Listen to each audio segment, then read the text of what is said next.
live right now. It's the summer of Ford. Ford here. And my guest co-host, he's here, but he's not here. He came in, but he was hot. And then he said, hold on. And then he never came back. Oh, there he is.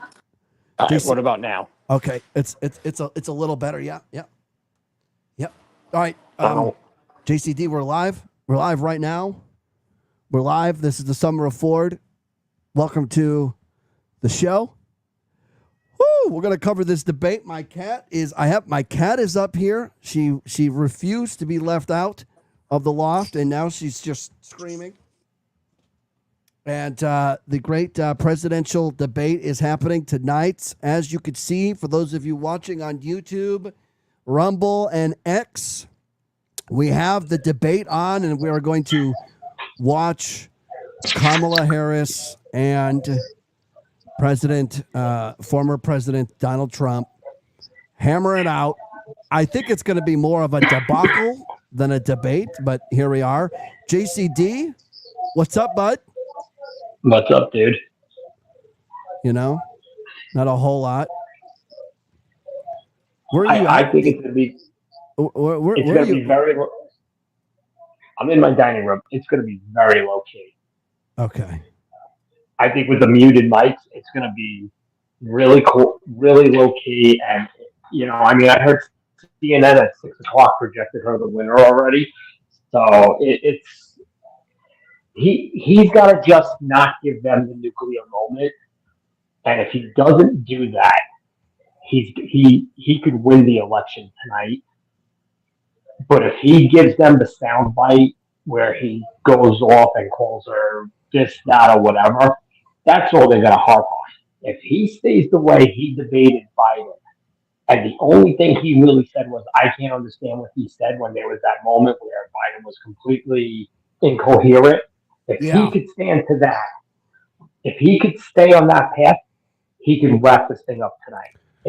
If not, he's going to, no matter what he said, no matter what she said, they're going to just harp on, oh, there he is being a bully, being a racist, being a sexist. And it's all bullshit. We all know that. It's bullshit like, being a Midwest liberal hippie, So, and that's what they're going to run with. I think tonight is the night that if he is going to turn the tide a little bit, tonight's the night to do it. I don't know. How many debates do they have scheduled? Do you know, or is this the only one? I think this was the only one. This was the quote unquote rescheduled second Biden one. Yeah. So this is this is it after this. So this is his chance to turn the tide. Okay, let's go. We're gonna go. Let's go. JCD, mute your audio, and we're gonna go to this right now. Let me unmute. Here we go. To have you. It's an honor to have you both here tonight. Good evening. We are looking forward to a spirited and thoughtful debate. So let's get started. I want to begin tonight with the issue that voters repeatedly say is their number one issue, and that is the economy and the cost of living in this country. Vice President Harris, you and President JCD, mute yourself, okay? Okay, gotcha. Than you were 4 years ago. When it comes to the economy, do you believe Americans are better off than they were 4 years ago? So I was raised as a middle-class kid, and I am actually the only person on this stage who has a plan that is about lifting up the middle class and working people of America. I believe in the ambition, the aspirations, the dreams of the American people.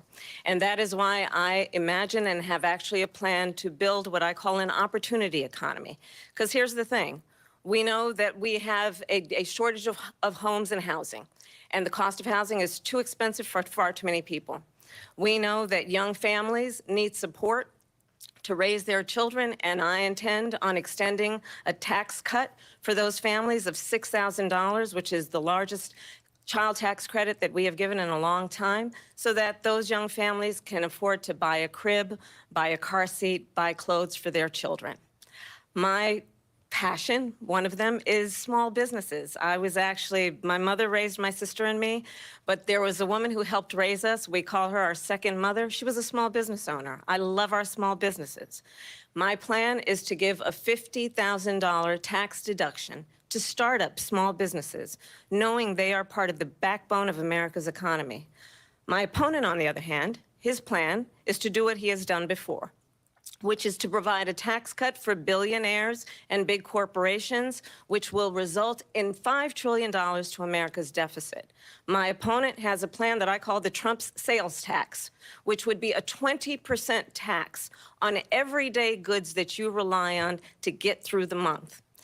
Economists have said that Trump sales tax would actually result for middle-class families in about $4,000 more a year because of his policies and his ideas about what should be the backs So of I middle-class think- people paying for tax cuts. I'm for assuming that she got to go first.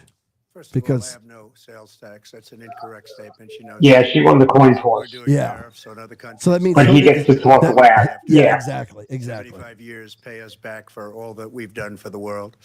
And the tariff will be substantial in some cases. I took in billions and billions of dollars, as you know, from China. In fact, they never took the tariff off because there was so much money they can't. It would totally destroy everything that they've set out to do. They're taking in billions of dollars from China and other places. They've left the tariffs on. When I had it, I had tariffs, and yet I had no inflation. Look, we've had a terrible economy because inflation which is really known as a country buster. It breaks up countries. We have inflation like very few people have ever seen before, probably the worst in our nation's history.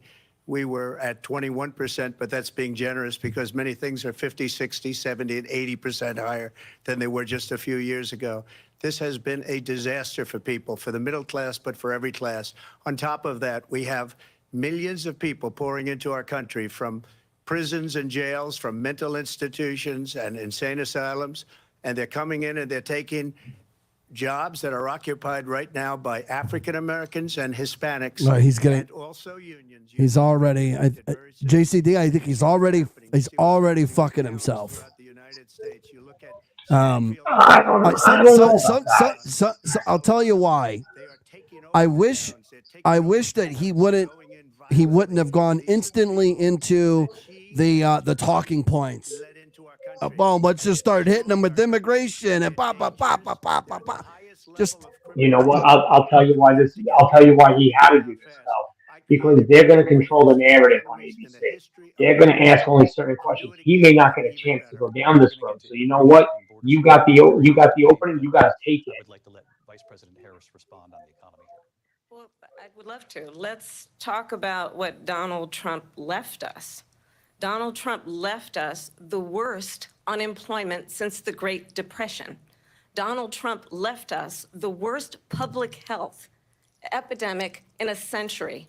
Donald Trump left us the worst attack on our democracy since the Civil War. And what we have done is clean up Donald Trump's mess. What we have done and what I intend to do is build on what we know are the aspirations and the hopes of the American people. But I'm going to tell you all in this debate tonight, you're going to hear from the same old tired playbook, a bunch of lies, grievances, and name calling. What you're going to hear tonight is a detailed and dangerous plan called Project 2025 that the former president intends on implementing if he were elected again. I believe very strongly that the American people want a president who understands the importance of bringing us together, knowing we have so much more in common than what separates us.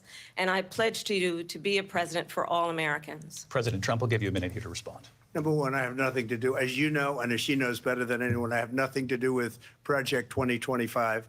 That's out there. I haven't read it. I don't want to read it purposely. I'm not going to read it. This was a group of people that got together. They came up with some ideas, I guess some good, some bad, but it makes no difference. I have nothing to do. Everybody knows I'm an open book. Everybody knows what I'm going to do. Cut taxes very substantially and create a great economy like I did before. We had the greatest economy. We got hit with a pandemic. And the pandemic was not since 1917, where 100 million people died, has there been anything like it. We did a phenomenal job with the pandemic. We handed them over a country where the economy and where the stock market was higher than it was before the pandemic came in. Nobody's ever seen anything like it. We made ventilators for the entire world. We got gowns, we got masks, we did things that nobody thought possible. And people give me credit for rebuilding the military. They give me credit for a lot of things, but not enough credit for the great job we did with the pandemic. But the only jobs they got were bounce back jobs. These were jobs bounced back, and it bounced back and it went to their benefit. But I was the one that created them. They know it, and so does everybody else. Vice President Harris, I'll let you respond. So Donald Trump has no plan for you. And when you look at his economic plan, it's all about tax breaks for the richest people. I am offering what I describe as an opportunity economy, and the best economists in our country, if not the world, have reviewed our relative plans for the future of America. What Goldman Sachs has said? Do you think that JCD here, for those of you that are just joining us, thank you for being here live. This is the Summer of Ford. We are watching this debate, and we will go in and out.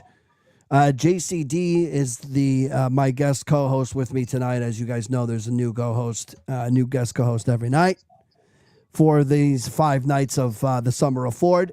And JCD, do you think Trump is going to hit on, or do you think he's going to mention tonight that nobody wanted Kamala Harris to be president in 2020? Yeah, why not?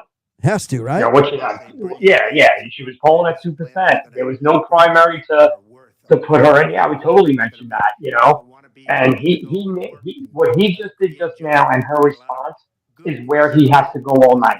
He just hit back with facts. She's talking in general circles. He's got to stay on this path. He does that, he's fine. Like run, spot, run. 4 sentences that are just, oh, we'll try and lower taxes. She doesn't have a plan. Take a look at her plan. She doesn't have a plan. Mr. President, I do want to drill down on something you both brought up. The Vice President brought up your tariffs. You responded, and let's drill down on this, because your plan is what she calls is essentially a national sales tax. Your proposal calls for tariffs, as you pointed out here, on foreign imports across the board. You recently said that you might double your plan, imposing tariffs up to 20% on goods coming into this country. As you know, many economists say that with tariffs at that level, costs are then passed on to the consumer. Vice President Harris has argued it'll mean higher prices on gas, food, clothing, medication, arguing it costs the typical family nearly $4,000 a year.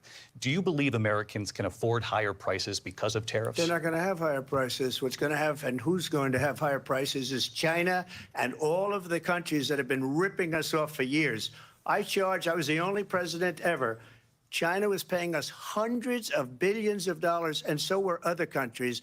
And, you know, if she doesn't like them, they should have gone out and they should have immediately cut the tariffs. But those tariffs are there 3.5 years now under their administration. We are going to take in billions of dollars, hundreds of billions of dollars. I had no inflation, virtually no inflation. They had the highest inflation perhaps in the history of our country, because I've never seen a worse period of time. People can't go out and buy cereal or bacon or eggs or anything else. The people of our country are absolutely dying with what they've done. They've destroyed the economy. And all you have to do is look at a poll. The polls say 80 and 85 and even 90% that the Trump economy was great, that their economy was terrible. Vice President Harris, I do want to ask for your response, and you heard what the president said there, because the Biden administration did keep a number of the Trump tariffs in place. So how do you respond? Well, let's be clear that the Trump administration resulted in a trade deficit, one of the highest we've ever seen in the history of America.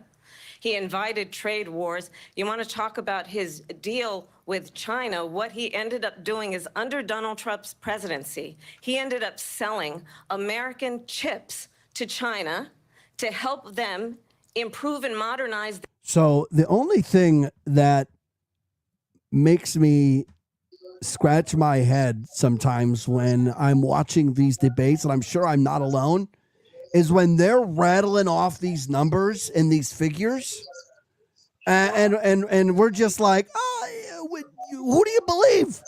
Who's really telling me the truth? Because they both can't be telling me the truth.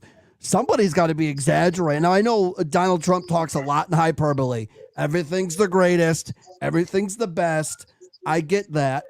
But when they start rattling off these numbers, unless they start flashing some numbers on the screen, who the fuck? How do we know who's telling me the truth? Well, I mean, they'll have some little nerdy, geeky fact checker tell you, no, it wasn't 100 million, it was 99.3, so he lied, blah, blah, blah, crap like that.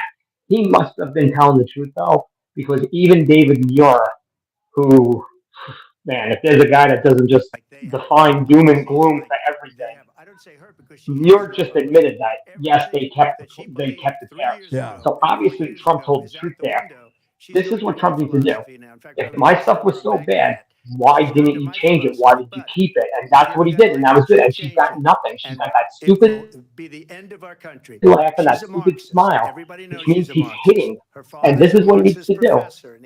He's hitting facts right now. But when you look at what she's done to our country, and when you look at these millions and millions of people that are pouring into our country monthly, where it's, I believe, 21 million people, not the 15 that people say, and I think it's a lot higher than the 21. That's bigger than New York State pouring in. And just look at what they're doing to our country. They're criminals. Many of these people coming in are criminals. And that's bad for our economy, too. You mentioned before, we'll talk about immigration later. Well, bad immigration is the worst thing that can happen to our economy.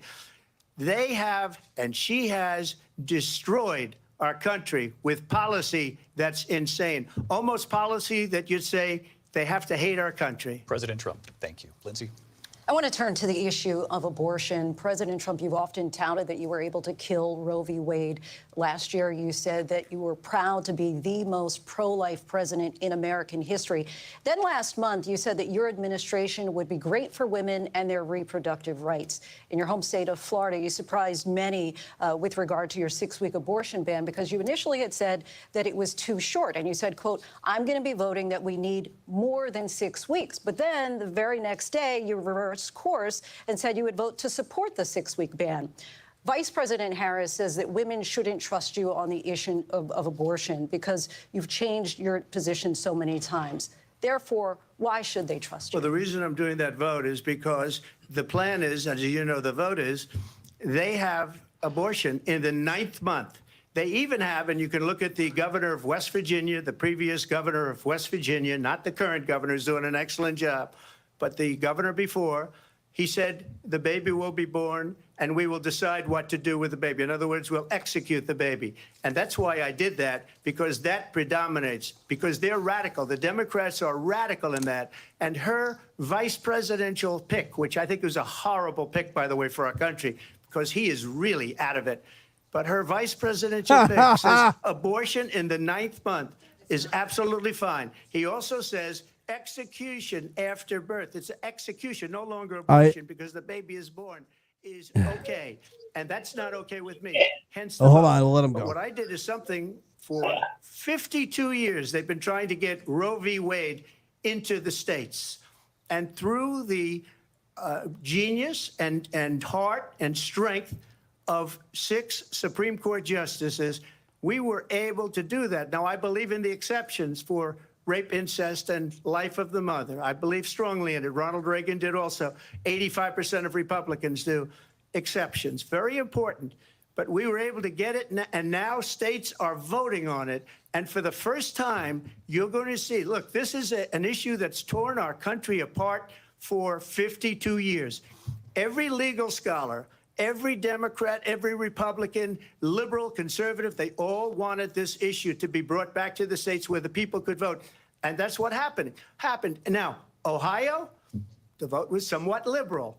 Kansas, the vote was somewhat liberal, much more liberal than people would have thought.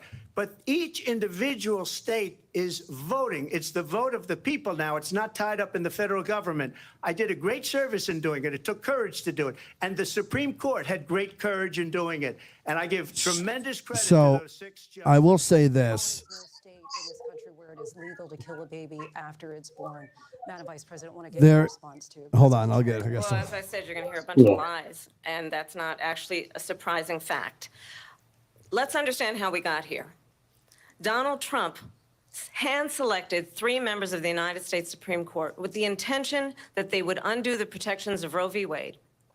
And they did exactly as he intended. And now in over 20 states, there are Trump abortion bans, which make it criminal for a doctor or nurse to provide health care. In one state, it provides prison for life. Trump abortion bans that make no exception even for rape and incest, which understand what that means. A survivor of a crime of violation to their body does not have the right to make a decision about what happens to their body next. That is immoral. And one does not have to abandon their faith. This is, and I'm just going to say this. This is where the Republicans as a whole lose me. I think abortion should be up to the person who's carrying the baby. And this is where the party starts to lose me. And I'm just saying that I don't care if you go to the Schmorshman clinic. I don't care if it's 3 weeks in. I don't care if it's 6 weeks in. I don't really care. If you don't want to carry the baby, you don't have to carry the baby. It should be really that simple. But it's too much religion, JCD, and that's the problem. Yeah. It's too much religion. Yeah, it's more religion than politics. And you know what? He said the best thing he could say there. And he's always said it, that he believes in the exception. And they've tried to spin that no matter what, he's saying no. So now there's your sound clip of him saying he believes in the exception. I agree with you. It should be, I don't think you should be able to kill a baby the minute it's born. You know, I mean. No, but that doesn't really happen. That doesn't really happen. No, but Tim Walz has kind of said he supports really, really late term. And, you don't, I mean, okay, he played word soup with it, but you don't have to really be a genius.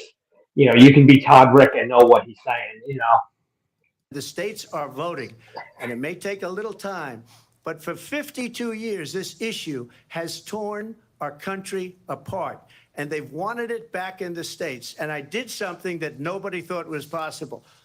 The states are now voting. What she says is an absolute lie. And as far as the abortion ban, no, I'm not in favor of abortion ban, but it doesn't matter because this issue has now been taken over by the states. Would you veto a national abortion ban if it came to your desk? Well, I won't have to because, again, 2 things. Number one, she said she'll go back to Congress. She'll never get the vote. It's impossible for her to get the vote, especially now with the 50-50 and essentially 50-50 in both Senate and the House. She's not going to get the vote. She can't get the vote. She won't even come close to it. So it's just talk. You know what it reminds me of? When they said they're going to get student loans terminated, and it ended up being a total catastrophe. The student loans, and then I think probably her boss, if you call him a boss, he spends all his time on the beach. But look, her boss went out and said, we'll do it again. We'll do it a different way. And he went out, got rejected again by the Supreme Court. So all these students got taunted with this whole thing about this whole idea, and how unfair that would have been. Part of the reason they lost to the millions and millions of people that had to pay off their student loans. They didn't get it for free, but they were saying it's the same way that they talked about that they talk about abortion. But if I could just get a yes or no, because your running mate, J.D. Vance, has said that you would veto it if it did come to your desk. Well, I didn't discuss it with J.D. In all fairness, J.D., and I don't mind if he has a certain view, but I think he was speaking for me, but I really didn't. Look, we don't have to discuss it because she'd never be able to get it, just like she couldn't get student loans. They couldn't get student loans. They didn't even come close to getting student loans. They taunted young people and a lot of other people that had loans. They can never get this approved. So it doesn't matter what she says about going to Congress. So wonderful. Let's go to Congress. Do it. But the fact is that for years, they wanted to get it out of Congress and out of the federal government. And we did something that everybody said couldn't be done. And now you have a vote of the people on abortion.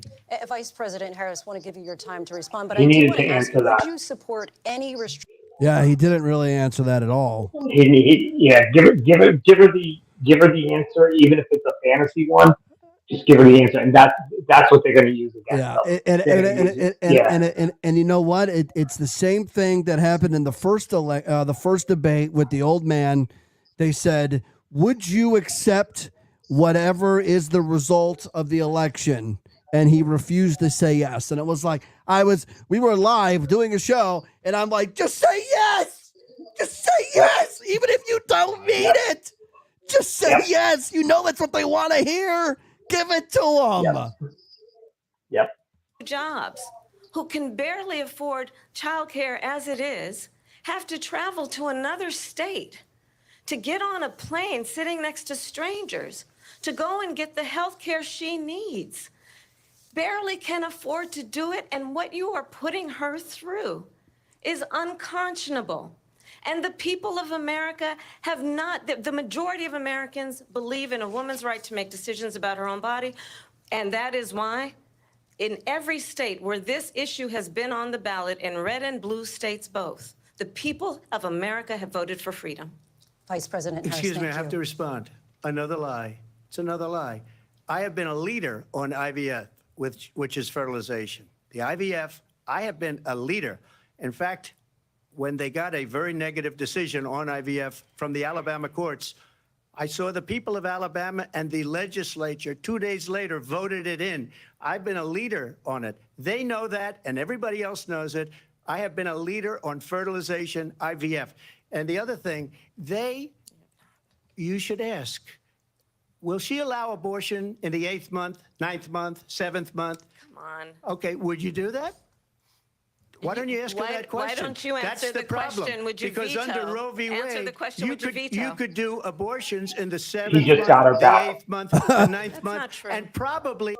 Oh, let's Just hear it. look at the former governor of Virginia. The governor of Virginia said, we put the baby aside and then we determine what we want to do with the baby. President Trump, thank you. We're going to turn now to immigration and border security. We know it's an issue that's important to Republicans, Democrats, voters across the board in this country. Vice President Harris, you were tasked by President Biden with getting to the root causes of migration from Central America. We know that illegal border crossings reached a record high in the Biden. So this is the big one here. This is the Republican hot thing. This is their go-to. This is their home run. This is it right here. So let's hear how Kamala handles it. From President Biden on this. So I'm the only person on this stage who has prosecuted transnational criminal organizations for the trafficking of guns, drugs, and human beings. And let me say that the United States Congress, including some of the most conservative members of the United States Senate, came up with a border security bill, which I supported. And that bill would have put 1,500 more border agents on the border to help those folks who are working there right now overtime, trying to do their job. It would have allowed us to stem the flow of fentanyl coming into the United States. I know there are so many families watching tonight who have been personally affected by the surge of fentanyl in our country. That bill would have put more resources to allow us to prosecute transnational criminal organizations for trafficking in guns. I know what she's going to say here, and Donald Trump got it vetoed without being in power. That's going to be the home run line here. Here it comes. Congress and said, kill the bill. And you know why? Because he'd prefer to run on a problem instead of fixing a problem. And understand, this comes at a time where the people of our country actually need a leader. The borders who are, engages baby. in solutions, who actually addresses the problems at hand. But what we have in the former president is someone who would prefer to run on a problem instead of fixing a problem. And I'll tell you something, he's going to talk about immigration a lot tonight, even when it's not the subject that is being raised. And I'm going to actually do something really unusual, and I'm going to invite you to attend one of Donald Trump's rallies, because it's a really interesting thing to watch. You will see during the course of his rallies, he talks about fictional characters like Hannibal Lecter. He will talk about windmills cause cancer. And what you will also notice is that people start leaving his rallies early out of exhaustion and boredom.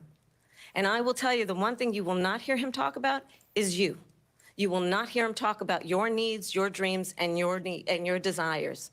And I'll tell you, I believe you deserve a president who actually puts you first, and I pledge to you that I will. Vice President Harris, thank you. President Trump, on that point, I want to get your response. Well, I would like to respond. Let me just ask, though, why did you try to kill that bill, and successfully so? That would have put thousands of additional agents and officers on the border. First, let me respond as to the Please. rallies. She said people start leaving. People don't go to her rallies. There's no reason to go. And the people that do go, she's bussing them in and paying them to be there, and then showing them in a different light. So she can't talk about that. People don't leave my rallies. We have the biggest rallies, the most incredible rallies in the history of politics. That's because people want to take their country back. Our country is being lost. We're a failing nation. And it happened 3.5 years ago. And what's going on here, you're going to end up in World War III, just to go into another subject. What they have done to our country by allowing these millions and millions of people to come into our country, and look at what's happening to the towns all over the United States. And a lot of towns don't want to. Come on, Got to come on. answer that question. I though. know he's going down a rabbit hole. This is the Trump rabbit hole. It's like me on YouTube, and all of a sudden now I've watched 9 videos and I forgot I was married. Let's go. Let's see what he said there. Of the people that live there. And this is what's happening in our country, and it's a shame. As far as rallies are concerned, as far as the reason they go is they like what I say. They want to bring our country back. They want to make America great again. It's a very simple phrase, make America great again. She's destroying this country, and if she becomes president, this country doesn't have a chance of success. Not only success, we'll end up being Venezuela on steroids. I just want to clarify here. You bring up Springfield, Ohio, and ABC News did reach out to the city manager there. He told us there have been no credible reports of specific claims of pets being harmed, injured, or abused by individuals within the immigrant community. Well, All I've this, seen people on television. Let me just say here, this is the people on television say clear, my dog was taken and used for food. So maybe he said that, and maybe that's a good thing to say for a city manager. I'm not taking this from but television. the people I'm on taking it from television the city saying manager. their dog was eaten by the people that went there. Again, the Springfield city manager says there's no evidence of that. Vice We'll President find Harris, out. I'll let you respond to the rest of what you I was wondering about that because I all of a sudden on social media, I'm seeing these Haitians, but these cat memes. Now, don't eat my cat, and I'm like, what are these people? What are they talking about? And is this some kind of like what is this, JCD? Do you know about this? I saw it the last 2 days. Apparently, it's a real thing. They're stealing pets and they're cooking the pets. Stop it! Where's my cat? Okay, my cat's looking at me. She's over there on the floor. No one's gonna eat you. No one's gonna eat you. All right, I'm gonna make her feel. But he didn't answer. He didn't answer about the bill, and that's the problem. He's gotta focus. All right, let's see what's happening now. Said he is dangerous and unfit. His former Secretary of Defense has said the nation, the republic, would never survive another Trump term. And when we listen to this kind of rhetoric, when the issues that affect the American people are not being addressed, I think the choice is clear in this election. President Trump, I'll give you a quick minute to respond here. Thank you, because when I hear that, see, I'm a different kind of a person. I fired most of those people. Not so graciously. They did bad things or a bad job. I fired them. They never fired one person. They didn't fire anybody having to do with Afghanistan and the Taliban and the 13 people who's were just killed, viciously and violently killed. And I got to know the parents and the family. They didn't fire. They should have fired all those generals, all those top people, because that was one of the most incompetently handled situations anybody has ever seen. So when somebody does a bad job, I fire him. And you take a guy like Esper. He was no good. I fired him. So he writes a book. Another one writes a book. Because with me, they can write books. With nobody else can they. But they have done such a poor job, and they never fire anybody. Look at the economy. Look at the inflation. They didn't fire any of their economists. They have the same people. That's a good way not to have books written about you. But just to finish, I got more votes than any Republican in history by far. In fact, I got more votes than any president, sitting president in history by far. Let me continue on immigration. It was what you wanted to talk about earlier, so let's get back to your deportation. And Kamala Harris got 0 votes for president, which is why it was Joe Biden and not Kamala Harris. Yeah. no problem using the She's- U.S. she- military. She's reaching though. She's reaching for stuff though. She's not hitting him with specifics. And this, as much as he's missing some layups here, but she's not hitting anything specific. And so far, I would say he's ahead. He's ahead on points. They allowed criminals, many, many millions of criminals.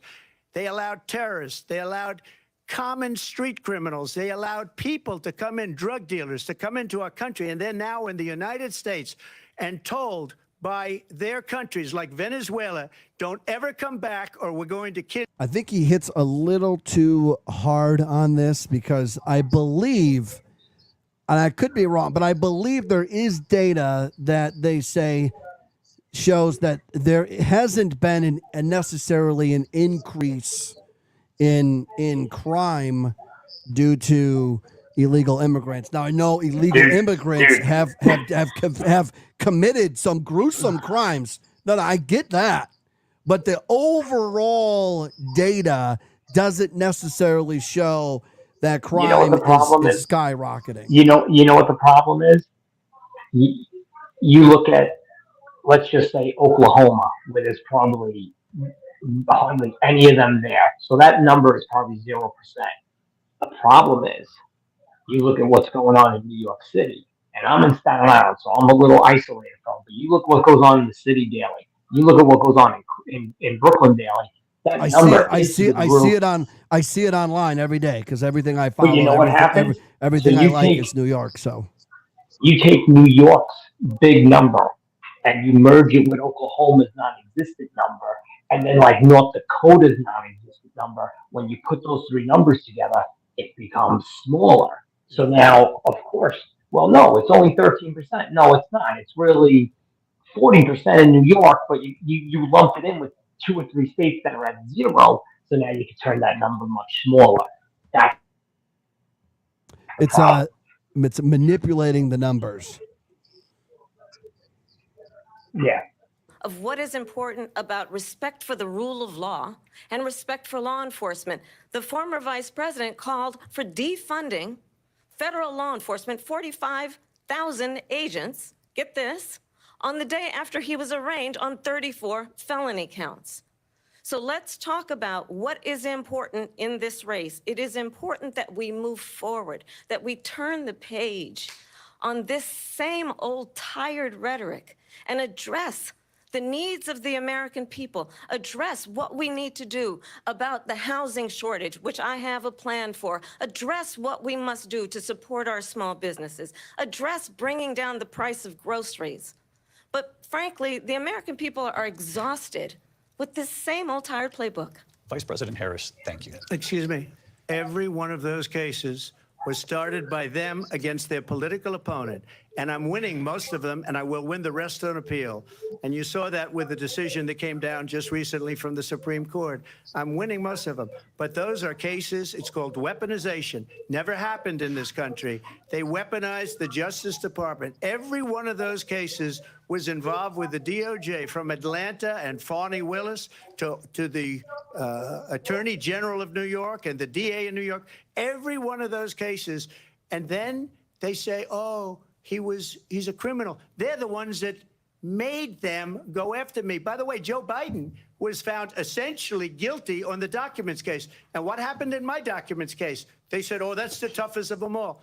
A complete and total victory. 2 months ago, it was thrown out. It's weaponization, and they used it, and it's never happened in this country. They used it to try and win an election. They're fake cases. President Trump, thank you. A really quick response here, Vice President Harris, on this notion of weaponization of the Justice Department. Well, let's talk about extreme and understand the context in which this election in 2024 is taking place. The United States. There's just something about this broad. You want to punch in the face? It's not even that. It's just something. I think it's because I don't let these politicians blow smoke, and I know that nobody wanted her 4 years ago. It wasn't that long ago. It was 4 years ago. Nobody wanted her, and I remember this. You remember the original plan. The plan was to get Biden in, have him do a year, and then hand it over to her. The problem is she was such a shit show that they couldn't do that, and they had to ride this out with Biden. And then that debate happened, and it was like, well, this is what we got to do. And you know, listen, if I was a Democrat, you're going to tell me, and I think he's the biggest shitbag alive. You're going to tell me Gavin Newsom's not a better candidate than she is? He is. All right, let's go back to it. Harris, in your last run for president, you said you wanted to ban fracking. Now you don't. You wanted mandatory government buyback programs for assault weapons. Now your campaign says you don't. You supported decriminalizing border crossings. Now you're taking a harder line. I know you say that your values have not changed. So then why have so many of your policy positions changed? So my values have not changed, and I'm going to discuss at least every point that you've made. But in particular, let's talk about fracking because we're here in Pennsylvania. I made that very clear in 2020. I will not ban fracking. I have not banned fracking as Vice President of the United States. And in fact, I was the tie-breaking vote on the Inflation Reduction Act, which opened new leases for fracking. My position is that we have got to invest in diverse sources of energy so we reduce our reliance on foreign oil. We have had the largest increase in domestic oil production in history because of an approach that recognizes that we cannot over-rely on foreign oil. As it relates to my values, let me tell you, I grew up a middle-class kid raised by a hardworking mother who worked and saved and was able to buy our first home when I was a teenager. The values I bring to the importance of home ownership, knowing not everybody got handed $400 million on a silver platter and then filed bankruptcy 6 times, is a value that I bring to my work to say we are going to work with the private sector and home builders to increase by 3 million homes by the end of my first term. My work. Technically, Donald Trump has never filed for bankruptcy. I don't know why they keep trying to play that as that's one of their greatest hits. It doesn't make any sense to me. Yeah. If I'm in charge of Trump's campaign ads, tomorrow morning I'm getting an ad out with that clip of her saying she would 100% ban fracking. I think it was like a CNN town hall, and they asked her point blank. She answered it point blank. I get that out there tomorrow. If you're so concerned about not using foreign oil, why did your administration shut down the Keystone Pipeline? That should be the next question out of his mouth. And as far as home building does, you know what they want to do, at least here? They want to try to talk you into, if you have a big piece of land, oh, that's a nice backyard you have there. How about you stop using that as your backyard and you put a two-bedroom apartment in there? That's what they're trying to do. Let's hear this. And a great father, and I learned a lot from him, but I was given a fraction of that, a tiny fraction, and I built it into many, many billions of dollars, many, many billions. And when people see it, they are even surprised. So we don't have to talk about that. Fracking, she's been against it for 12 years. Defund the police, she's been against that forever. She gave all that stuff up very wrongly, very horribly, and everybody's laughing at it, okay? They're all laughing at it. She gave up at least 12 and probably 14 or 15 different policies. Like, she was big on defund the police. In Minnesota, she went out, wait a minute, I'm talking now, if you don't mind, please. Does that sound familiar? She went out in Minnesota and wanted to let criminals that killed people, that burned down Minneapolis, she went out and raised money to get them out of jail. She did things that nobody would ever think of. Now she wants to do transgender operations on illegal aliens that are in prison. This is a radical left liberal that would do this. She wants to confiscate your guns, and she will never allow fracking in Pennsylvania. If she won the election, fracking in Pennsylvania will end on day one. Just to finish, one thing so important in my opinion. So I got the oil business going like nobody has ever done before. When they took over, they got rid of it, started getting rid of it, and the prices were going up the roof. They immediately let these guys go to where they were. I would have been 5 times, 4 times, 5 times higher, because you're talking about 3.5 years ago. They got it up to where I was because they had no choice, because the prices of energy were quadrupling and doubling. You saw what happened to gasoline. So they said, let's go back to Trump. But if she won the election, the day after that election, they'll go back to destroying our country, and oil will be dead, fossil fuel will be dead. We'll go back to windmills, and we'll go back to solar, where they need a whole desert to get some energy to come out of it. You ever see a solar plant? By the way, I'm a big fan of solar, but they take 400, President 500 acres of desert President soil. Trump, we have a These lot are of not good issues things that for we the have to get environment, to. as We're she out of time. understands. Thank you. Lindsay, thank you. We have an election in just 56 days. Woo! And I want to talk about the peaceful transfer of power, which Oh, of course, here we all go. know is a cornerstone of our There we democracy. go. Here we go. Now let's see if Trump will change his answer from the last debate. To march to the Capitol. You said you would be right there with them. The country and the world saw what Let's played out see at it. the Capitol that day, the officers coming under attack. Aides in the West Wing say you watched it unfold on television off the Oval Office. You did send out tweets, but it was more than 2 hours before you sent out that video message telling your supporters to go home. Is there anything you regret about what you did on that day? You just said a thing that isn't covered. Peacefully and patriotically, I said during my speech, not later on. Peacefully and patriotically. And nobody on the other side was killed. Ashley Babbitt was shot by an out-of-control police officer that should have never, ever shot her. It's a disgrace. But we didn't do this group of people that have been treated so badly. I ask, what about all the people that are pouring into our country and killing people that she allowed to pour in? She was the border czar. Remember that. She was the border czar. She doesn't want to be called the border czar because she's embarrassed by the border. In fact, she said at the beginning, well, I'm surprised you're not talking about the border yet. That's because she knows what a bad job they've done. What about those people? When are they going to be prosecuted? When are these people from countries all over the world, not just South America, they're coming in from all over? He's drifting. Let's see if he get. Yeah. Let's see if he can get back he on had track. it. He had it, and then he, Yeah. woo! Let's see if he gets back on track.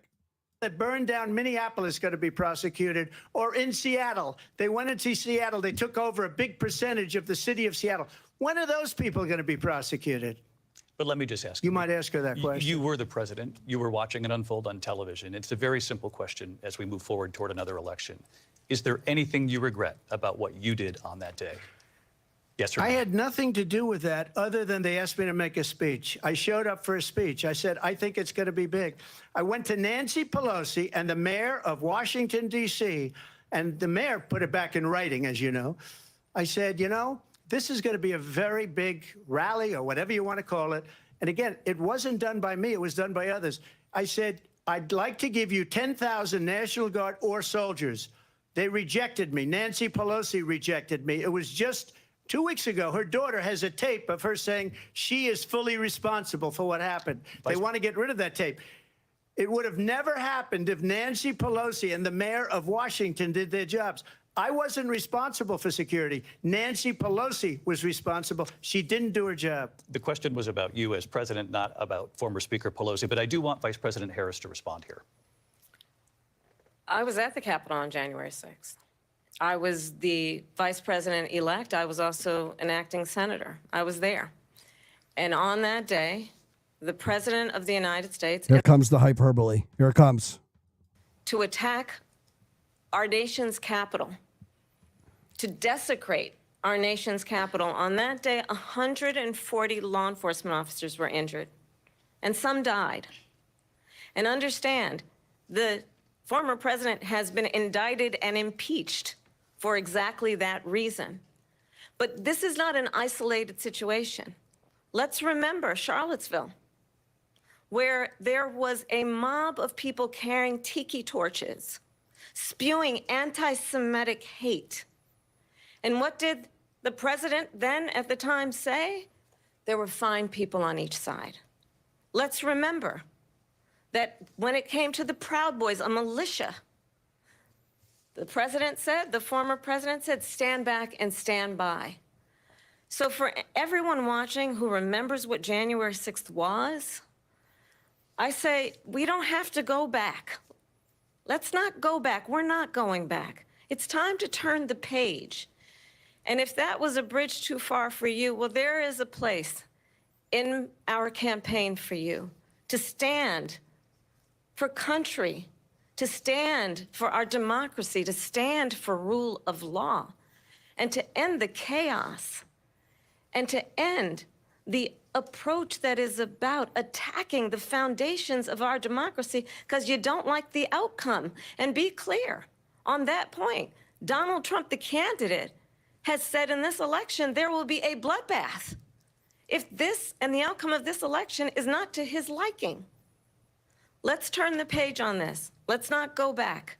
Let's chart a course for the future and not go backwards to the past. Let me just follow up here. It was a different term, and it was a term that related to energy because they have destroyed our energy business. That was where bloodbath was. Also, on Charlottesville, that story has been, as you would say, debunked. Laura Ingraham, Sean Hannity, Jesse, all of these people, they covered it. If they go an extra sentence, they will see it was perfect. It was debunked in almost every newspaper, but they still bring it up, just like they bring 2025 up. They bring all of this stuff up. I ask you this, you talk about the Capitol. Why are we allowing these millions of people to come through on the southern border? How come she's not doing anything? And I'll tell you what I would do. Okay. So I like this. I'm going to be honest with you. I Yeah. like this. Tie everything they're talking about, because it does tie in back to her failure on immigration. I actually she like that. is the vice president. Yep. You have to treat her as the incumbent. And let's be realistic. Because What she does is the turn vice the page president. don't look right? And that's what. Let's turn the page. Let's not look at the past. It means don't look at my last 3.5 years. That's what that means, basically. And you know what? He's doing he's been a little funky getting there, but he is delivering, and she is not doing anything to counter anything he's saying. She's just going back, like you said, to the same hyperbole, to the same talking point. And for the most part, when he's not swerving, he's countering them, and she doesn't have anything for it. Weeks leading up to this debate, you have said, quote, you lost by a whisker, that you, quote, didn't quite make it, that you came up a little bit short. I said that? Are you now acknowledging that you lost in 2020? No, I don't acknowledge that at all. But I you said did that say that. sarcastically. You But know those- that. It was said, oh, we lost by a whisker. That was said sarcastically. Look, there's so much proof. All you have to do is look at it. And they should have sent it back to the legislatures. So he's gonna lose me here. I'll be honest with you. I'm real tired of the stolen election stuff. Like I am. I'm tired. I'm just, it's exhausting. But you know what though? But that's his base. I get it. But But there, Brian, listen to me. There's fact to it. How do you sit there and tell, if you're Georgia, you're stopping to count at 11 p.m. at night. Trump's up, whatever the number was. All of a sudden, these mail ballots show up at 3 in the morning, which there's surveillance video on, and all of a sudden, Biden's up by like 3,000 in Georgia. There's a CNN ticker that it showed a county in like Pennsylvania. He had a certain number. It rotated all the way through. His number was less. Okay? I understand it's a tired talking point, but it's a talking point you gotta bring up. There's the video of the Republican pollsters not being let in a building in Pennsylvania. Why wouldn't you let them in? What are you afraid of them to see? It's got validity, man. I'm telling you. it's for me, and again, I want to thank everybody for being here. This is the Summer of Ford. We're live. We're not live all week, but we're doing a show every night. So I want to thank everybody for being here, watching the debate with us. We have a few more minutes, and then I got to get to IHOP. It's all you can eat pancakes, baby. And I got a taste for some pancakes. But anyway, the stolen election talking point for me personally is just as annoying as the January 6th talking point. I'm tired of both of them. It's been 4 years. Let's move on. All right, let's see what this next one is here. This upcoming election just weeks away. He said, when I win, those people who cheated, and then he lists donors, voters, election officials, he says will be prosecuted to the fullest extent of the law, which will include long-term prison sentences. One of your campaign's top lawyers responded saying, "We won't let Donald Trump intimidate us. We won't let him suppress the vote." Is that what you believe he's trying to do here? Donald Trump was fired by 81 million people. So let's be clear about that. And clearly he is having a very difficult time processing that. But we cannot afford to have a president of the United States who attempts, as he did in the past, to upend the will of the voters in a free and fair election. And I'm going to tell you that I have traveled the world as Vice President of the United States, and world leaders are laughing at Donald Trump. I have talked with military leaders, some of whom worked with you, and they say you're a disgrace. And when you then talk in this way in a presidential debate and deny what over and over again are court cases you have lost because you did, in fact, lose that election, it leads one to believe that perhaps we do not have in the candidate to my right the temperament or the ability to not be confused about fact. That's deeply troubling, and the American people deserve better. I'll give you 1 minute to respond, Mr. President. Let me just say about world leaders. Viktor Orban, one of the most respected men, they call him a strong man. He's a tough person, smart. Prime Minister of Hungary. They said, why is the whole world blowing up? 3 years ago, it wasn't. Why is it blowing up? He said, because you need Trump back as president. They were afraid of him. China was afraid, and I don't like to use the word afraid, but I'm just quoting him. China was afraid of him. North Korea was afraid of him. Look at what's going on with North Korea, by the way. He said Russia was afraid of him. I ended the Nord Stream 2 pipeline, and Biden put it back on day one, but he ended the XL pipeline. The XL pipeline in our country, he ended that. But he let the Russians build a pipeline going all over Europe and heading into Germany, the biggest pipeline in the world. Look, Viktor Orban said it. He said the most respected, most feared person is Donald Trump. We had no problems when Trump was president. But when this weak, pathetic man that you saw at a debate just a few months ago, that if he weren't in that debate, he'd be running instead of her. She got no votes. He got 14 million votes. What you did, you talk about a threat to democracy. He got 14 million votes, and they threw him out of office.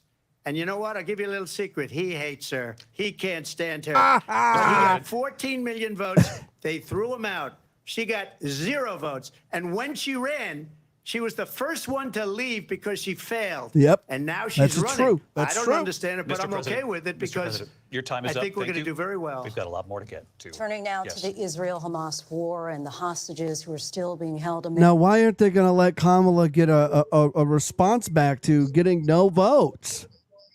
Because what do you say at that point? You know, I'm telling you, I don't.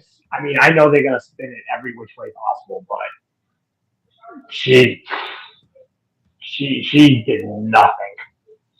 She has not hit on anything. President Biden has not been able to break through the stalemate. How would you do it? Well, let's understand how we got here. On October 7, Hamas, a terrorist organization, slaughtered 1,200 Israelis, many of them young people who were simply attending a concert. Women were horribly raped. And so absolutely, I said then, I say now, Israel has a right to defend itself. We would. And how it does so matters, because it is also true, far too many innocent Palestinians have been killed. Children, mothers. What we know is that this war must end. It must end immediately, and the way it will end is we need a ceasefire deal and we need the hostages out. And so we will continue to work around the clock on that. Work around the clock, also understanding that we must chart a course for a two-state solution. And in that solution, there must be security for the Israeli people and Israel, and in equal measure for the Palestinians. But the one thing I will assure you always, I will always give Israel the ability to defend itself, in particular as it relates to Iran and any threat that Iran and its proxies pose to Israel. But we must have a two-state solution where we can rebuild Gaza, where the Palestinians have security, self-determination, and the dignity they so rightly deserve. President Trump, how would you negotiate with Netanyahu and also Hamas in order to get the hostages out and prevent the killing of more innocent civilians in Gaza? If I were president, it would have never started. If I were president, Russia would have never, ever, I know Putin very well, he would have never, and there was no threat of it either, by the way, for 4 years, have gone into Ukraine and killed millions of people when you add it up, far worse than people understand what's going on over there. But when she mentions about Israel, all of a sudden, she hates Israel. She wouldn't even meet with Netanyahu when he went to Congress to make a very important speech. She refused to be there because she was at a sorority party of hers. She wanted to go to the sorority party. She hates Israel. If she's president, I believe that Israel will not exist within 2 years from now. And I've been pretty good at predictions, and I hope I'm wrong about that one. She hates Israel. At the same time, in her own way, she hates the Arab population because the whole place is going to get blown up. Arabs, Jewish people, Israel will be gone. It would have never happened. Iran was broke under Donald Trump. Now Iran has $300 billion because they took off all the sanctions that I had. Iran had no money for Hamas or Hezbollah or any of the 28 different spheres of terror. And they are spheres of terror, horrible terror. They had no money. It was a big story, and you know it. You covered it very well, actually. They had no money for terror. They were broke. Now they're a rich nation, and now what they're doing is they're spreading that money around. Look at what's happening with the Houthis and Yemen. Look at what's going on in the Middle East. This would have never happened. I will get that settled and fast, and I'll get the war with Ukraine and Russia ended. If I'm president-elect, I'll get it done before even becoming president. Vice President Harris, he says you hate Israel. That's absolutely not true. I have my entire career and life supported Israel and the Israeli people. He knows that. He's trying to, again, divide and distract from the reality, which is it is very well known that Donald Trump is weak and wrong on national security and foreign policy. It is well known that he admires dictators, wants to be a dictator on day one, according to himself. It is well known that he said of Putin that he can do whatever the hell he wants and go into Ukraine. It is well known that he said when Russia went into Ukraine, it was brilliant. It is well known he exchanged love letters with Kim Jong-un. And it is absolutely well known that these dictators and autocrats are rooting for you to be president again because they're so clear. They can manipulate you with flattery and favors. And that is why so many military leaders who you have worked with have told me you are a disgrace.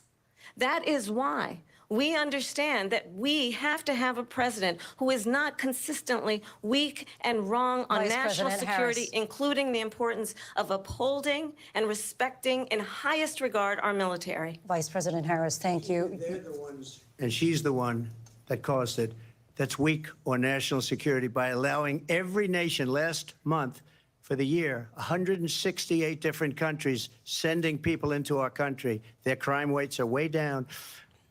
So he's going to hit on the immigration thing again because But that's what he's got to do. That's you keep doing it. Yeah. I'm with this. You know, she's talking in general. You know, the one thing I would say if I was him, who told you that?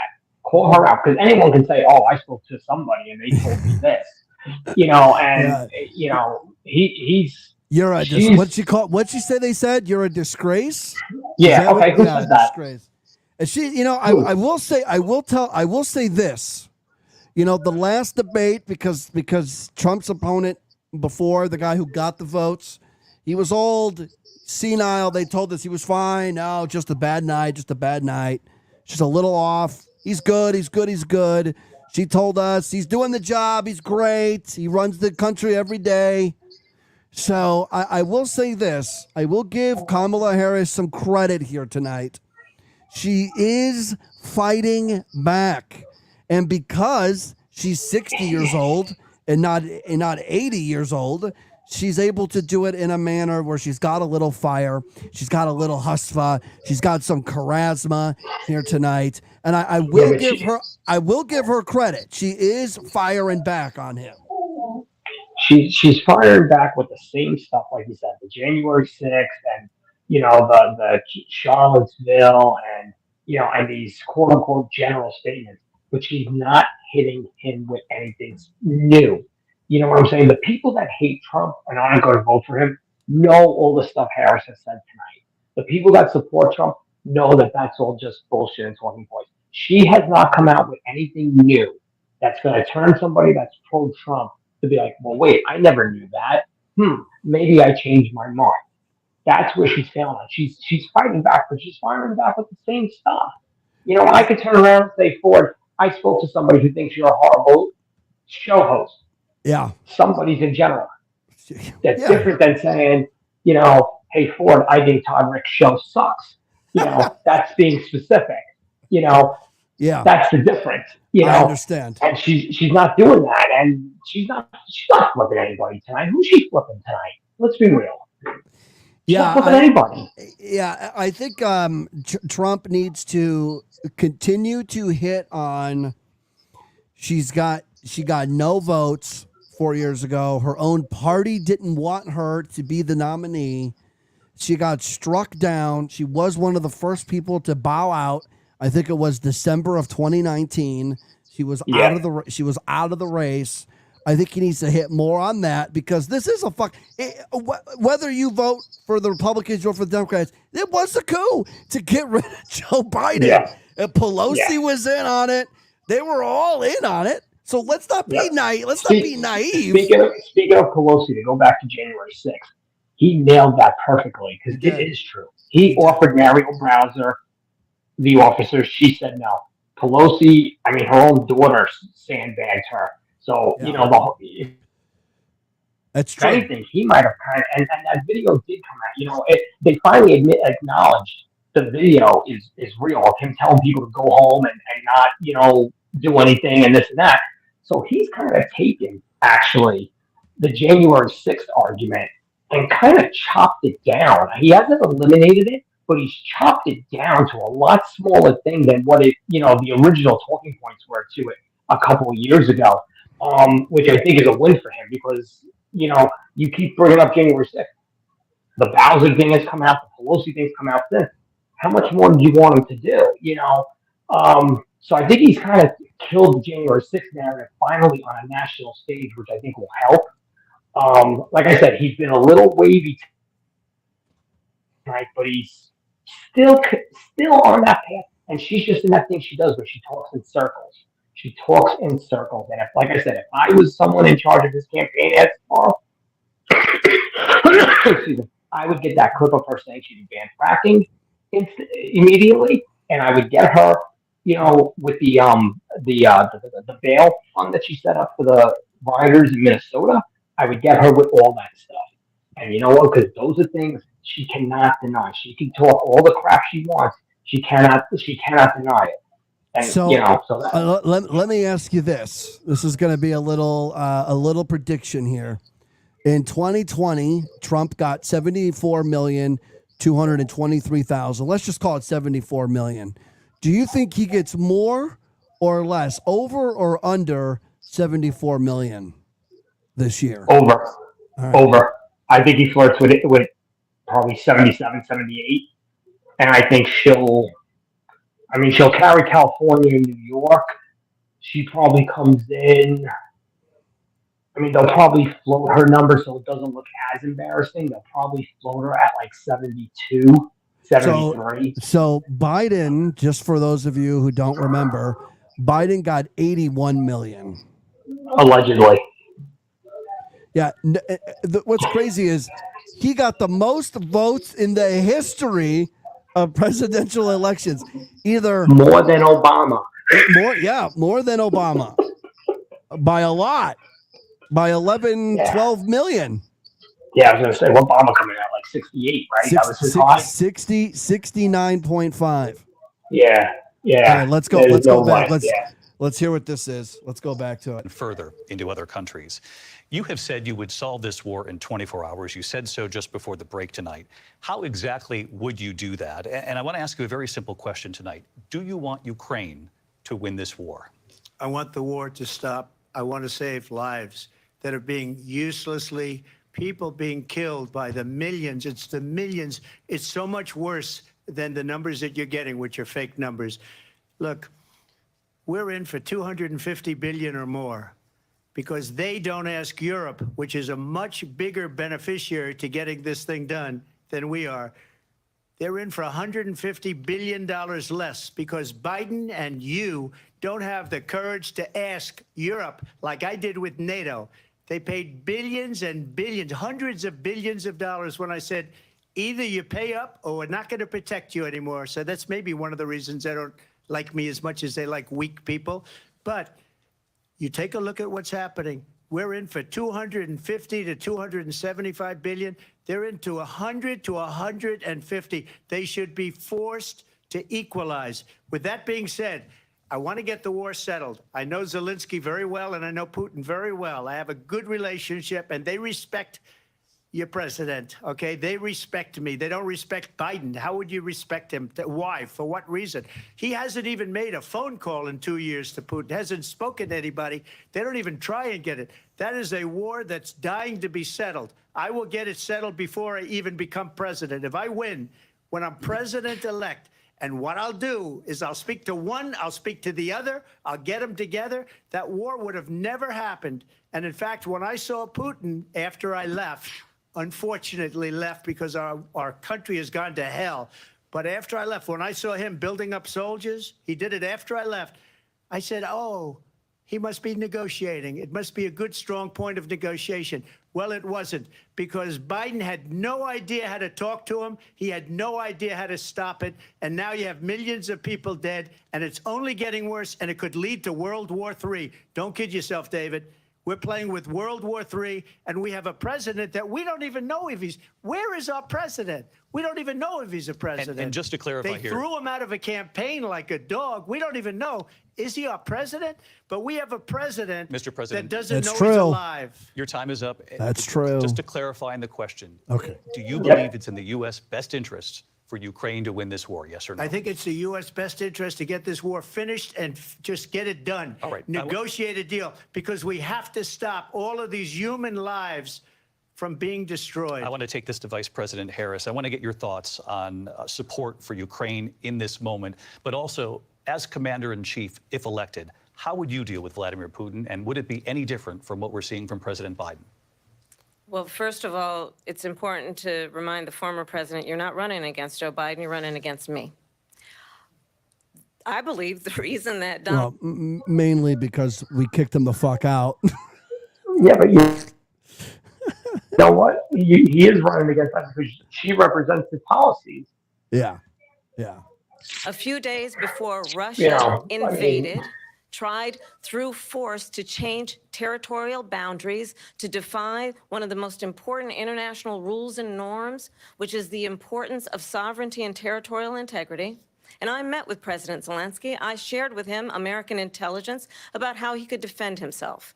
Days later, I went to NATO's eastern flank, to Poland and Romania. And through the work that I and others did, we brought 50 countries together to support Ukraine in its righteous defense. And because of our support, because of the air defense, the ammunition, the artillery, the javelins, the Abrams tanks that we have provided, Ukraine stands as an independent and free country. If Donald Trump were president, Putin would be sitting in Kyiv right now. And understand what that would mean, because Putin's agenda is not just about Ukraine. Understand why the European allies and our NATO allies are so thankful that you are no longer president, and that we understand the importance of the greatest military alliance the world has ever known, which is NATO, and what we have done to preserve the ability of Zelensky and the Ukrainians to fight for their independence. Otherwise, Putin would be sitting in Kyiv with his eyes on the rest of Europe, starting with Poland. And why don't you tell the 800,000 Polish Americans right here in Pennsylvania how quickly you would give up for the sake of favor and what you think is a friendship with what is known to be a dictator who would eat you for lunch. Vice President Harris, thank you. We've heard from both of you on Ukraine tonight. Afghanistan came up in the last. She's got. Oh, I hold on, wanted her wait. to respond to something you said earlier. Hold and on. Please, I'll give you a minute here. Putin would be sitting in Moscow, and he wouldn't have lost 300,000 men and women, but he would have been sitting in Moscow.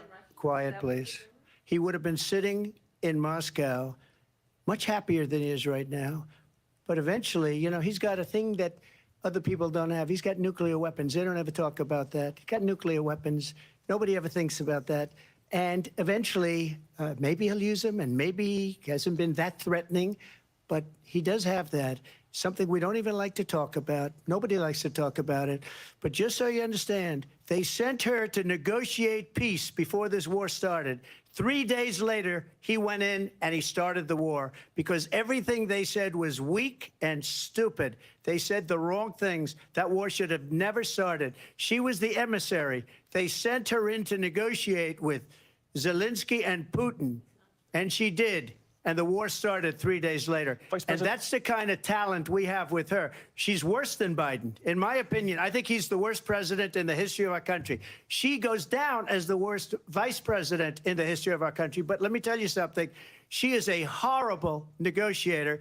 They sent her in to negotiate. As soon as they left, Putin did the invasion. President Trump, thank you. You did bring up something. You said she went to negotiate with Vladimir Putin. Vice President Harris, have you ever met Vladimir Putin? Can you clarify tonight? Yet again, I said it at the beginning of this debate, you're going to hear a bunch of lies coming from this fellow. And that is another one. When I went to meet with President Zelensky, I've now met with him over 5 times. The reality is it has been about standing as America always should, as a leader upholding international rules and norms, as a leader who shows strength, understanding that the alliances we have around the world are dependent on our ability to look out for our friends and not favor our enemies because you adore strongmen instead of caring about democracy. And that is very much what is at stake here. The President of the United States is commander-in-chief. And the American people have a right to rely on a president who understands. Somebody told her in her staff that said, look, the last debate, we look soft, we look old, we look lost, just as a whole party because of Joe Biden. And they said, you need to come out tonight with some fire. This broad, whether you like her or not, she's got some fire, JCD. She is coming out. She's got some fire. She's like a Haitian. She's like a Haitian immigrant. She's got some fire. Hey, listen, I know. Listen. But they both do it. They both play the greatest hits, talking points. They both do it. But the last guy that the guy they kicked out, he was soft because he's old and he's grandpa and he should be retired. This woman right here, man, she's got some fire. Yeah, but, again, if you're coming with bullshit, it doesn't matter. And you're just being loud. But here's the thing, though. Here's the thing, though. Who just yells just to yell. But here's the thing. If you could say things with strong enough conviction that people listening believe that you believe it, they're more likely to believe it. So the problem is, and it goes back to what I said to you a few minutes ago. The people who are with her believe this shit. The people that don't. She has not, and I get what you're saying. If I keep telling you it's Thursday at 9 a.m., and I keep telling you that for the next hour, I have a chance to get you to believe it's Thursday. At 9 I a.m. might start to believe it. I might start to believe I it. agree with what you're saying, but the problem is when you have your people, I have mine. Your people believe what they believe, and that's who you're talking to right now. His people believe and don't believe what they believe and don't believe. That's who he's talking to. Neither one of them, although he might be a little bit, are doing anything to get anybody to cross over. And again, the same stuff is coming out as the stuff we know. I will say this though. I remember that. Do you remember that first weekend of the Ukraine war when Zelensky was like in that cave and he was like, "Oh, this is probably going to be the last video I ever post because I'm probably going to die tonight, whatever." My brother-in-law was over, and he's not as into things as I am, and he asked me, he's like, "Is he really going to die?" I said, "Listen to me." I said, "If Putin really wants him dead," I was like, "he'll be dead by Monday morning." It's almost 2 years later, and the guy's going to the Oscars. He's going here. He's going there. He's buying his wife diamonds and cars with our money. He's right about this. I'm not saying I'm a pro-Russia guy at all, but if Putin really wanted him dead, he would have been dead about 18 months ago. If you take a look at that period of time, the Taliban was killing our soldiers, a lot of them, with snipers. And I got involved with the Taliban because the Taliban was doing the killing. That's the fighting force within Afghanistan. They don't bother doing that because, they deal with the wrong people all the time. But I got involved. And Abdul is the head of the Taliban. He is still the head of the Taliban. And I told Abdul, don't do it anymore. You do it anymore, you're going to have problems. And he said, "Why do you send me a picture of my house?" I said, "You're going to have to figure that out, Abdul." And for 18 months, we had nobody killed. We did have an agreement negotiated by Mike Pompeo. It was a very good agreement. The reason it was good, we were getting out. We would have been out And fast. Trump is telling the truth with this story because I actually saw a video. Yeah, I saw a video. Yeah, he is. He's 100% telling the truth. Yeah. $85 billion worth of brand new, beautiful military equipment behind. And just to finish, they blew it. The agreement said you have to do this, and they didn't do it. They didn't do it. The agreement was terminated by us because they didn't do what they were supposed to do. I want to move on. And these people did the worst withdrawal and, in my opinion, the most embarrassing moment in the history of our country. And by the way, that's why Russia attacked Ukraine, because they saw how incompetent she and her boss are. President Trump, thank you. I want to move He's on to 1,000% race right. and politics in this country. Mr. President, you recently said of Vice President Harris, quote, "I didn't know she was black until a number of years ago when she happened to turn black, and now she wants to be known as black." I want to ask a bigger picture question here tonight. Why do you believe it's appropriate to weigh in on the racial identity of your opponent? I don't, and I don't care. I don't care what she is. I don't care. You make a big deal out of something. I couldn't care less. Whatever she wants to be is okay with me. But those were your words, so I'm I asking. don't know. I mean, all I can say is I read where she was not black, that she put out, and I'll say that. And then I read that she was black, and that's okay. Either one was okay with me. That's up to her. That's up to her. Vice President Harris, He's your thoughts right. on this? I think honestly, I think it's a tragedy that we have someone who wants to be president who has consistently, over the course of his career, attempted to use race to divide the American people. I do believe that the vast majority of us know that we have so much more in common than what separates us, and we don't want this kind of approach that is just constantly trying to divide us, and especially by race. And let's remember how Donald Trump started. He was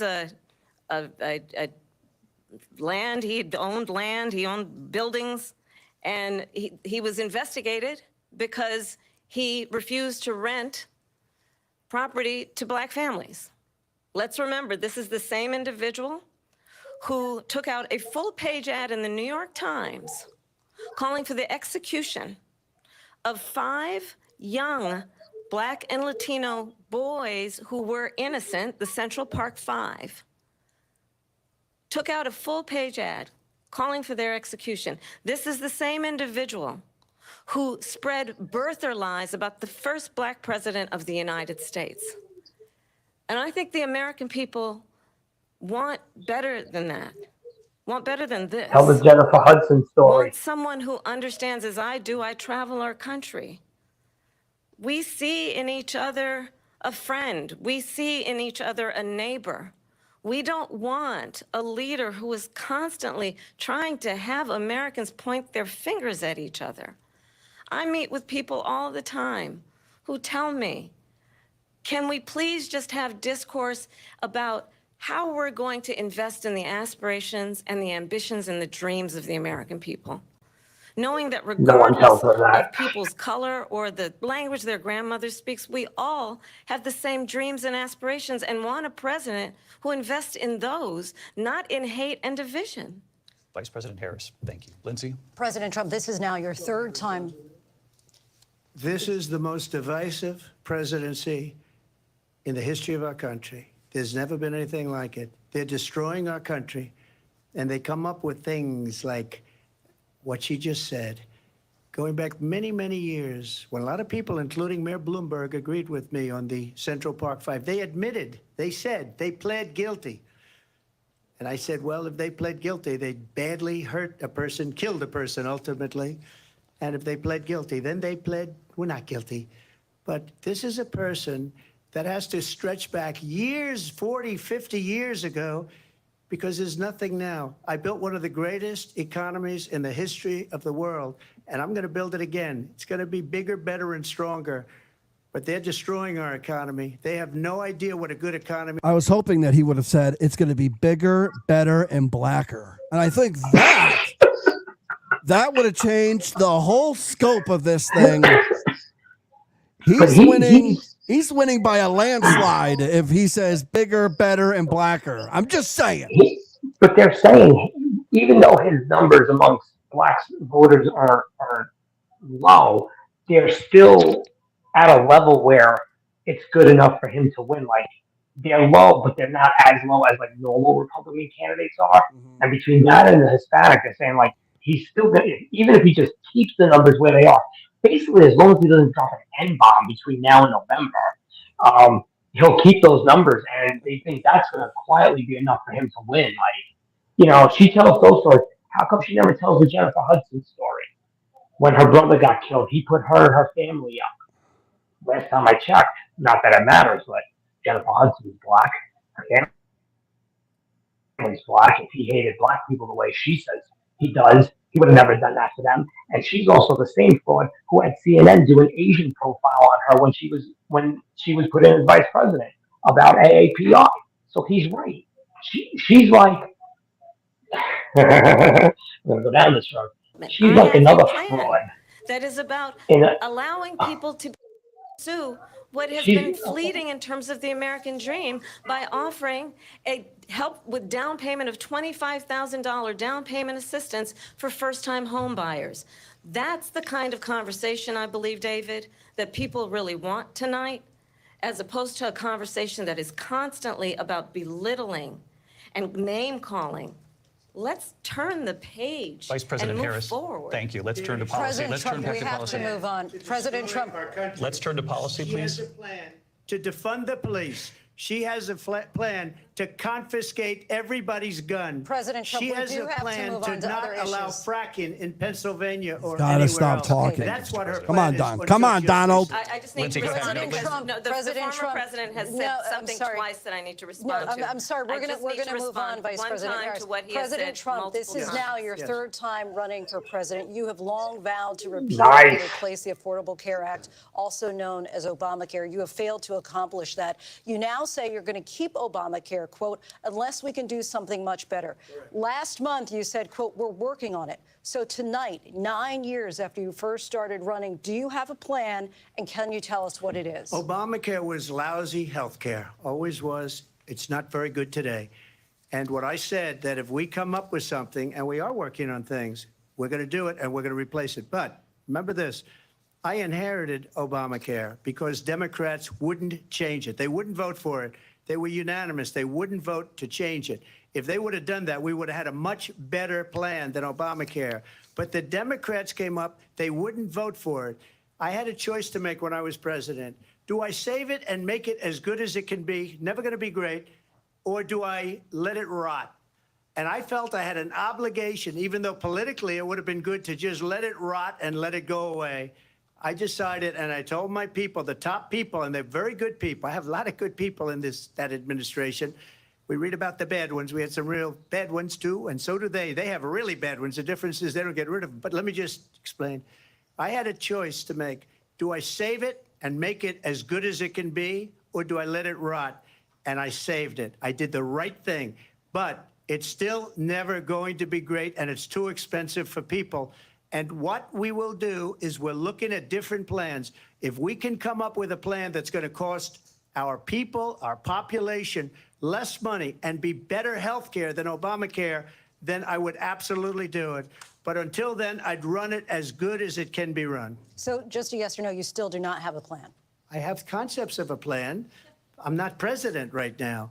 But if we come up with something, I would only change it if we come up with something that's better and less expensive. And there are concepts and options we have to do that. And you'll be hearing about it in the not too distant future. Vice President Harris, in 2017, you supported Bernie Sanders' proposal to do away with private insurance and create a government-run healthcare system. 2 years later, you proposed a plan that included a private insurance option. What is your plan today? Well, first of all, I absolutely support, and over the last 4 years as vice president, private healthcare options. But what we need to do is maintain and grow the Affordable Care Act. But I'll get to that, Lindsay. I just need to respond to a previous point that the former president has made. I've made very clear my position on fracking. And then this business about taking everyone's guns away. Tim Walz and I are both gun owners. We're not taking anybody's guns away. So stop with the continuous lying about She this said stuff. that. As These it relates to ads the need to come Affordable out Care Act, tomorrow. understand, What were you saying? She's lying again. She's made the gun comment. I'm telling you, if I'm his political ad guy, I am running these ads tomorrow. when it was up for a vote in the United States Senate, and the late, great John McCain, who you have disparaged as being, you don't like him, you said at the time, because he got caught. He was an American hero. The late, great John McCain, I will never forget that night, walked onto the Senate floor and said, no, you don't. No, you don't. No, you don't get rid of the Affordable Care Act. You have no plan. And what the Affordable Care Act has done is eliminate the ability of insurance companies to deny people with pre-existing conditions. I don't have to tell the people watching tonight, you remember what that was like? Remember when an insurance company could deny if a child had asthma, if someone was a breast cancer survivor, if a grandparent had diabetes? And thankfully, as I've been vice president, and we, over the last 4 years, have strengthened the Affordable Care Act, we have allowed for the first time Medicare to negotiate drug prices on behalf of you, the American people. Donald Trump said he was going to allow Medicare to negotiate drug prices. He never did. We did. And now we have capped the cost of insulin at $35 a month. Since I've been vice president, we have capped the cost of prescription medication for seniors at $2,000 a year. And when I am president, we will do that for all people, understanding that the value I bring to this is that access to health care should be a right and not just a privilege of those who can afford it. And the plan has to be to strengthen the Affordable Care Act, not get rid of it, Vice pass this President prologue Harris, thank in terms you. of where Donald Trump stands on that. I want to move to an issue that's important for a lot She made a mistake. Number one, John McCain fought Obamacare for 10 years. But it wasn't only him. It were all of the Democrats that kept it going. And you know what? We can do much better than Obamacare, much less money. But she won't improve private insurance for people, private medical insurance. That's another thing she doesn't want to get. People are paying privately for insurance that have worked hard and made money, and they want to have private. She wants everybody to be on government insurance where you wait 6 months for an operation that you need immediately. President Trump, thank you. We have another issue that we'd like to get to that's important for a number of Americans, in particular younger voters, and that's climate change. President Trump, with regard to the environment, you say that we have to have clean air and clean water. Vice President Harris, you call climate change an existential threat. The question to you both tonight is, what would you do to fight climate change? And Vice President Harris, we'll start with you. 1 minute for you each. Well, the former president had said the climate change is a hoax. And what we know is that it is very real. You ask anyone who lives in a state who has experienced these extreme weather occurrences, who now is either being denied home insurance or it's being jacked up. You ask anybody who has been the victim of what that means in terms of losing their home, having nowhere to go. We know that we can actually deal with this issue. The young people of America care deeply about this issue. And I am proud that as vice president over the last 4 years, we have invested $1 trillion in a clean energy economy, while we have also increased domestic gas production to historic levels. We have created over 800,000 new manufacturing jobs while I have been vice president. We have invested in clean energy to the point that we are opening up factories around the world. Donald Trump said he was going to create manufacturing jobs. He lost manufacturing jobs. And I'm also proud to have the endorsement of the United Auto Workers and Sean Fain, who also know that part of building a clean energy economy includes investing in American-made products, American automobiles. It includes growing what we can do around American manufacturing and opening up auto plants, not closing them like happened under Donald Trump. Vice President. It makes me wonder. She's so great. What is wrong with the Democrat Party when they didn't give her the nomination in 2020? I don't understand. This woman is a saint. She's an angel sent from above. You know, I mean, at least that's probably what Willie Brown thinks. I'm baffled by how great this woman is. Here's the problem. I'll tell you what she is. And I'll put it to terms, obviously, you and I understand greatly. She is a great promo. Yes. And she's a garbage worker. There we go. We have That's nothing what she because is. they refuse. You know, Biden doesn't go after people because supposedly China paid him millions of dollars. He's afraid to do it. Between him and his son, they get all this money from Ukraine. They get all this money from all of these different countries. And then you wonder, why is he so loyal to this one, that one, Ukraine, China? Why is he? Why did he get $3.5 million from the mayor of Moscow's wife? Why did she pay him $3.5 million? This is a crooked administration, and they're selling our country down the tubes. President Trump, thank you. Thank you. We'll be right back with closing statements from both of our candidates. An historic night, this ABC News presidential debate from Philadelphia. Okay. Well, now we might as well sit here till the end. And then I'm going to go and I'm getting $5 all-you-can-eat pancakes at IHOP, baby. So we will see this to the end. I didn't plan on seeing this to the end, but fuck it. We're here now. So we might as well. And because Kamala got to speak first with the first question, she'll give her closing statement first, and then Trump will speak last, and then the media will tell us for the next 2 weeks how Kamala Harris won this debate.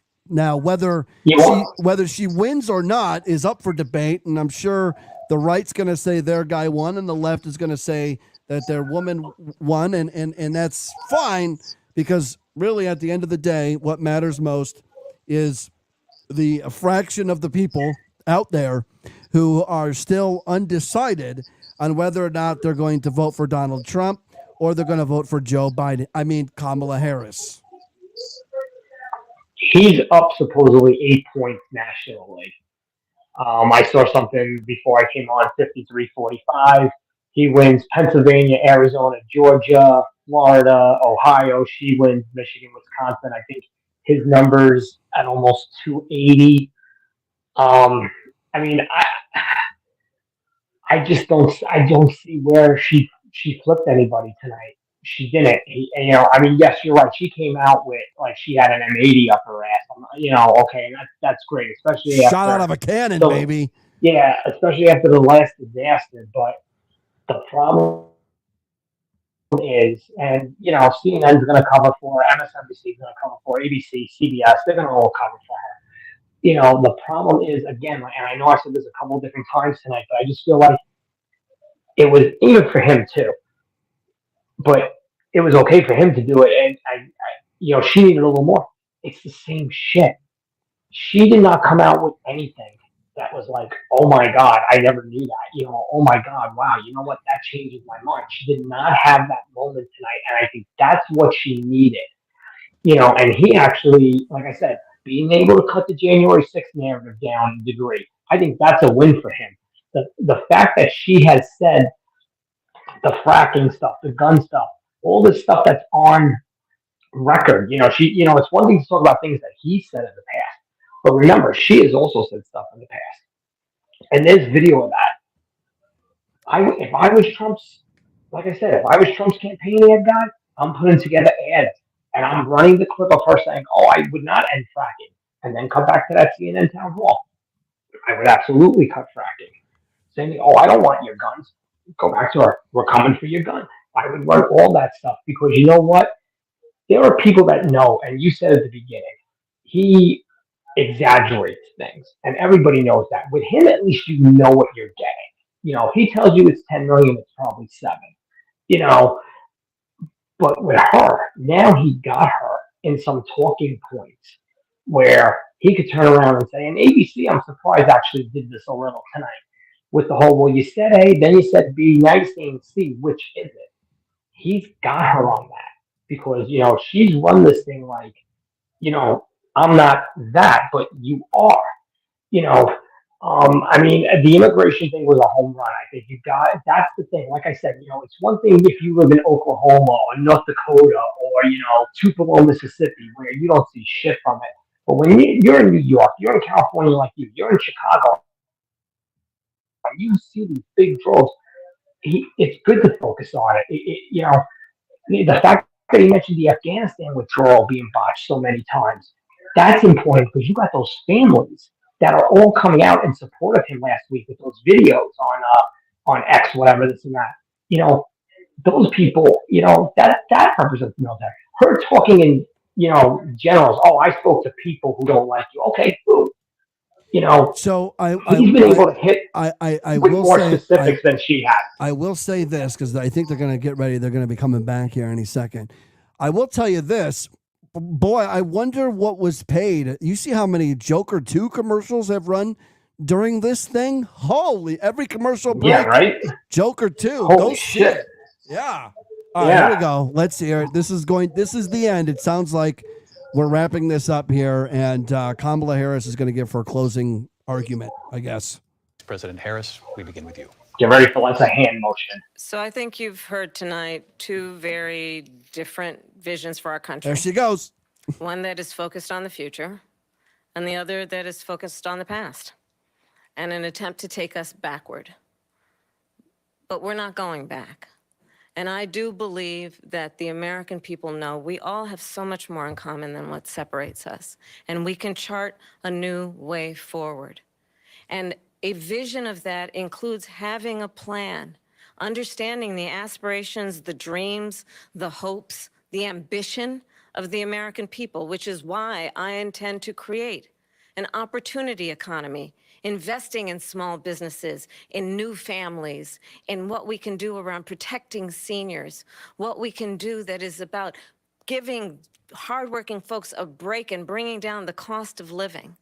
I believe in what we can do together that is about sustaining America's standing in the world and ensuring that we have the respect that we so rightly deserve, including respecting our military and ensuring we have the most lethal fighting force in the world.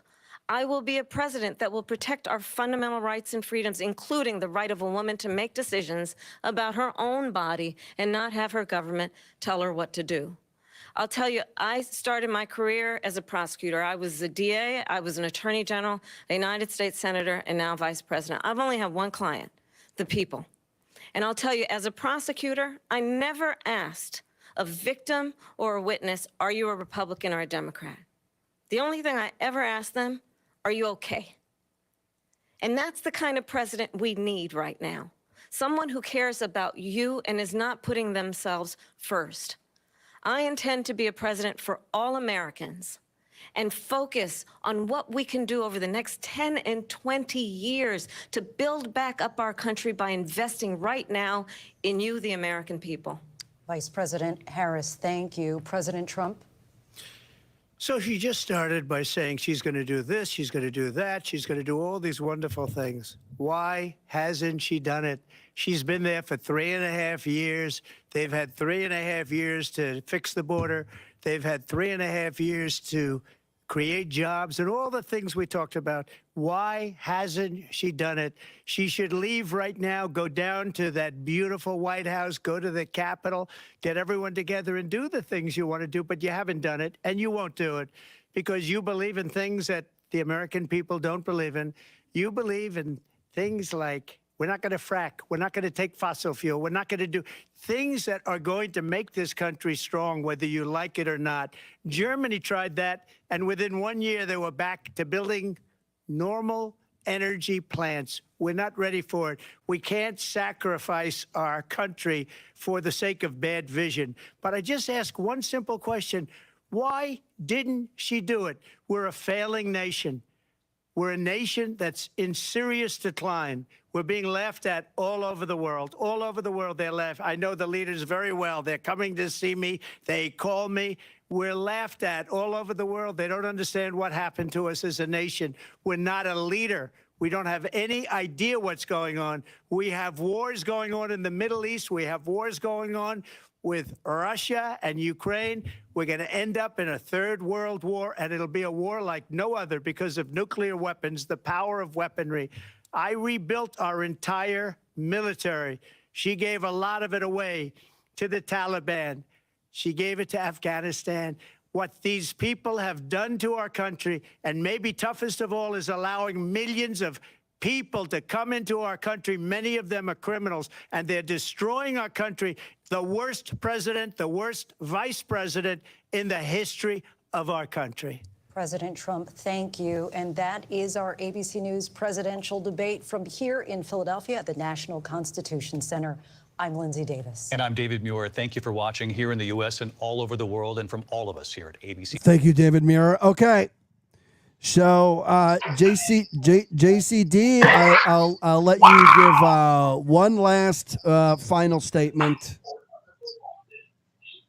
There's knockout punches, and then there was that. He knocked her out in that closing statement. I think that is a game over statement. I think it was yes, with the harping on you've been in office for 3.5 years. That was good. I wish he would have again reminded people that nobody wanted her president in 2020. I think he could have maybe hit on that a little harder tonight, because here's the deal. And this is how I look at it, and then we're getting out of here because IHOP is calling my name. But this is how I look at it.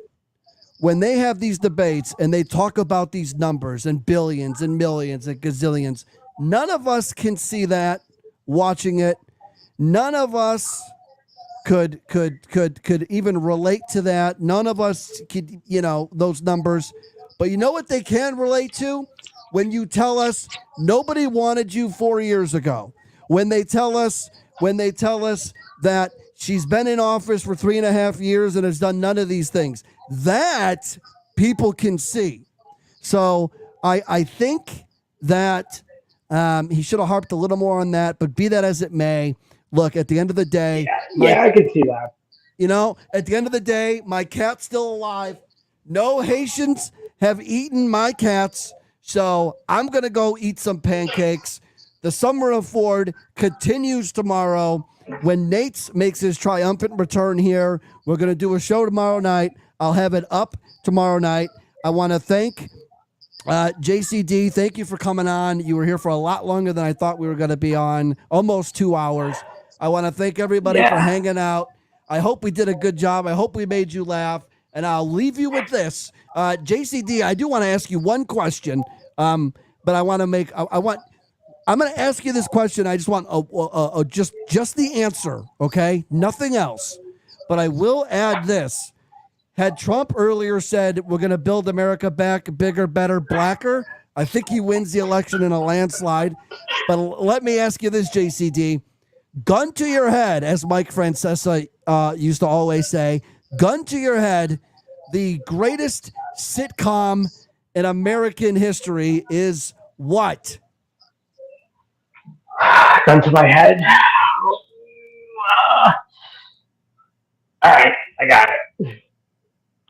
and I'm going to age myself a little.